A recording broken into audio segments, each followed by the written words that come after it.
With the PS5 having so many AAA games being released, and what amazing games they have been so far, with the likes of Horizon Forbidden West, God of War Ragnarok, Elden Ring, and much more to come in 2023, it can be so easy to forget, not think about, and miss the opportunity to experience some great indie games that have been released, and a huge applause to the developers for giving us these games.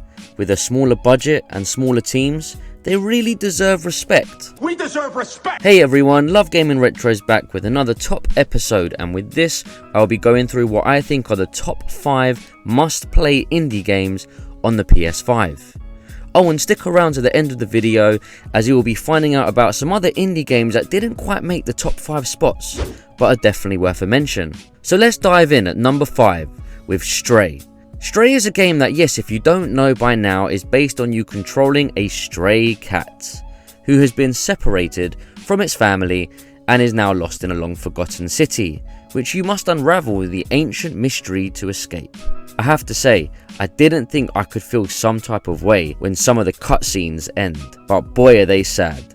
This is a third-person adventure game that has provided so much attention to detail, with the visuals and graphics from the neon-lit alleys of this unusual-looking cyber city, to plenty of obstacles as well as apartments you get to explore in. There are sudden parts of the game with the jump scares I was literally not expecting, that nearly got me on the edge of my seat, and to help you to solve some of these mysteries, you get to befriend a small flying drone called B12. As you'd imagine, playing as a cat, you can end up performing cat-like behaviour from scratching against surfaces and cozying up in a comfortable spot. As pointless as it may seem, it's pretty cool when you're in a relaxing mood. Although there are no difficulty settings, customization or combat, and you may feel it could end up being quite mechanically repetitive, as you can only control the cat with your analog sticks.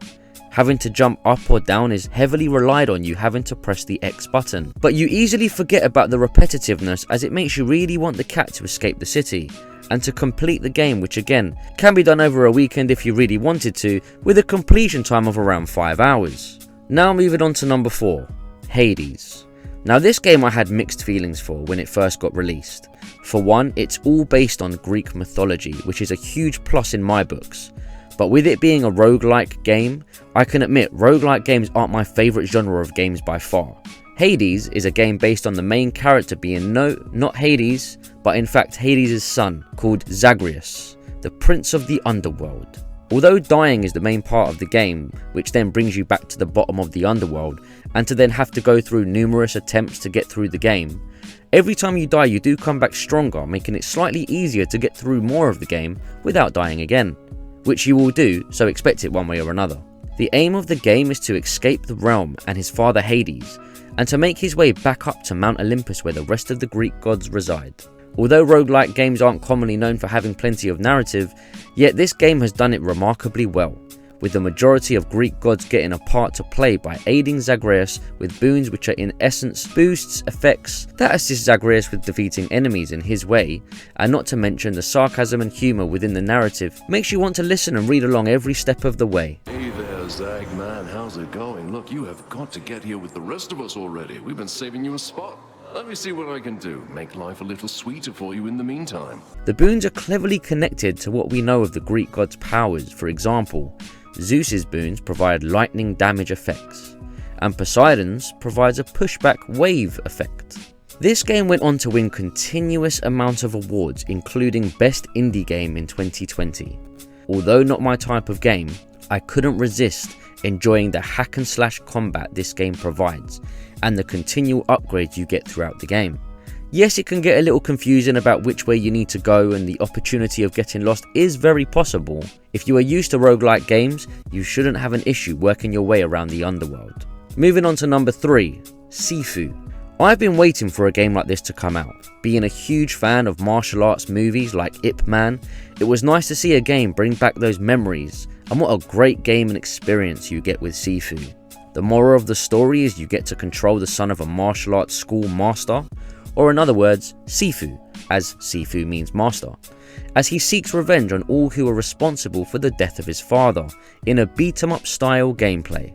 The concept that I love about this game is the fact that every time you die, you get resurrected by a magical talisman, which also makes you increase in age, gain access to additional and more powerful attacks, but with less health than before, making this game really giving you a challenging yet addictive experience to try and get as far as you can without dying. If you get to the point where you reach the last age your character can get to, you do die permanently, making you have to redo the level all over again. So in essence, try not to get too old before your time. Don't forget to subscribe, like and comment if you love reviews and news on PlayStation games, as it will continue helping this channel grow. Moving on to number 2, Zelda Breath of the Wild. Sorry, I mean Kena Bridge of Spirits. To be fair, I know this game got compared to Zelda Breath of the Wild quite often, but if there is any Zelda game this reminds me of, it's more like Ocarina of Time.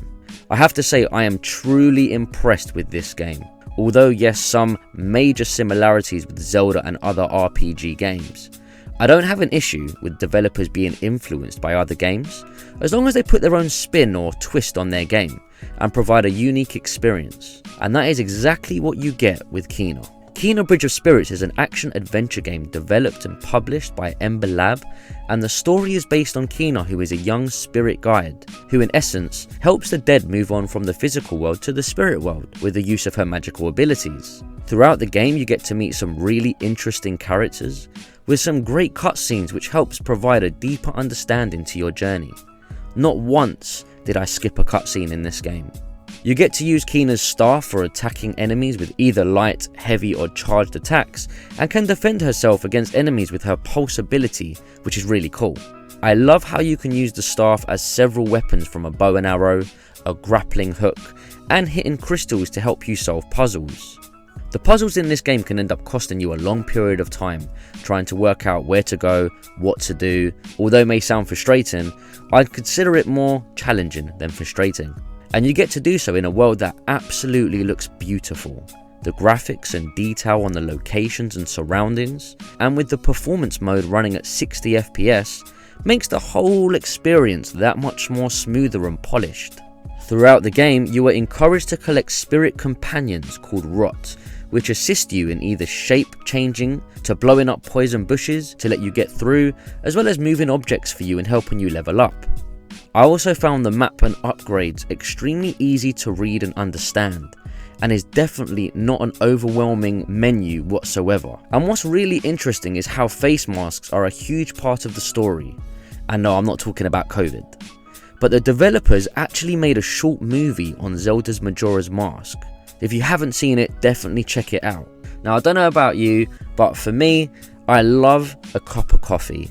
And it's only by having cup of coffees allows me to continue having the energy I need to make YouTube my full-time job. If you want to help me and this channel grow, click the link in the description and buy me a coffee. Moving on to number 1, A Plague's Tale: Innocence. Yes, I said Innocence, not Requiem, and the reason why is this. I believe it is very important to play the first game of the franchise before moving on to the next one. Now, although Requiem got released only a little while ago, Innocence is definitely a must play first. So 3 sentences sum up what I experienced with this game. Deeply emotional, impressive graphics, and to be ready at the right time. A Plague's Tale: Innocence is an action-adventure survival stealth game set in 14th century Aquitaine, France during the 100 Years' War. I won't go into a history lesson, but to sum up, was a war France had with England. The story focuses on the main 2 characters from the Darun family, Amicia and her unwell little brother Hugo, as they flee from soldiers of the French Inquisition, as well as fleeing from hundreds if not thousands of rats that are spreading the Black Plague. You get very limited amount of tools to defend yourself with against the soldiers, and throughout the game have to be ready at the right time for when it comes to either hiding, running, attacking and distracting the soldiers and rats. One thing to know about this game, 9 times out of 10 if you are seen or heard, you will die. Therefore, it is important that you are using your stealth skills as often as possible to get through this deep adventure.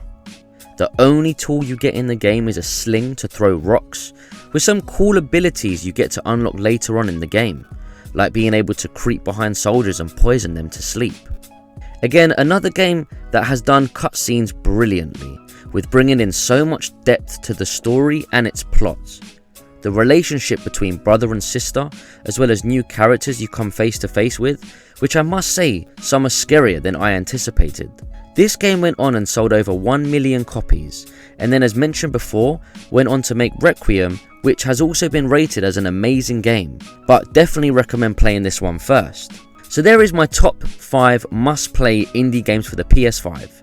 What did you think of these 5 games? And if you haven't played some of them, hopefully I have now helped you to decide. Either way, let me know your thoughts in the comment section below. Let's now take a look at some of the games, well in this case, one game, that didn't make the cut but is worth a mention. Asterigos, Curse of the Stars. If you didn't hear about this game, it only came out a couple of months ago, and I gave it a try with at least putting in around 7 to 10 hours, which I feel is enough to get a feel for what it provides. Definitely see the inspiration Kina has had on this game. Again, you are a female protagonist named Hilda, who in my opinion comes across a little bratty. The game is set in a Greco-Roman inspired world full of magic, monsters and beasts. A curse has fallen upon the city of Athos, where if its inhabitants can't find enough of a rare mineral called starite, they'll starve and become monsters, but will become starite themselves once killed. Hilda arrives in Athos in search of a platoon led by her father.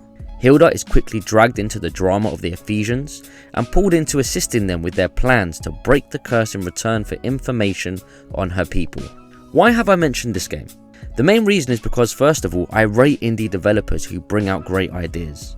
And this game has plenty of potential going forward, but I found the gameplay slightly clunky, and unfortunately there were bugs at the beginning of the game which didn't help the experience, although I know the developers are working on getting them fixed later on.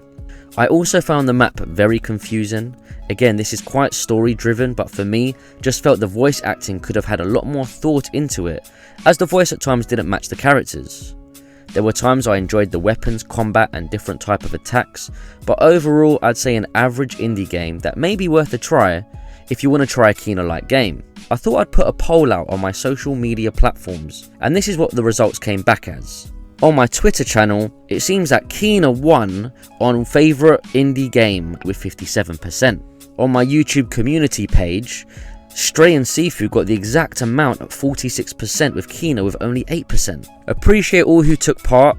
I'll be doing regular polls about my up and coming videos, so if you want to play a part and be mentioned, get involved and vote when they appear. Let's take a look at comment of the day from Foggy D. Looking forward to Street Fighter 6 and Final Fantasy 16 most of all. As a PS4 owner, I'm hoping they stay cross-gen. Agreed about horror games too. I've never heard anybody say Militia any way other than Militia until now. Well, thanks Foggy D for the comment, and to be fair, Street Fighter 6 and Final Fantasy 16 do both look amazing. Let me know if you're planning on getting a PS5, and I think Militia sounds much better in my opinion, but I'll stick to Militia as it gives people a reason to make fun of the way I talk. That's all from me. Subscribe and stay tuned as I'll be discussing another similar topic next week.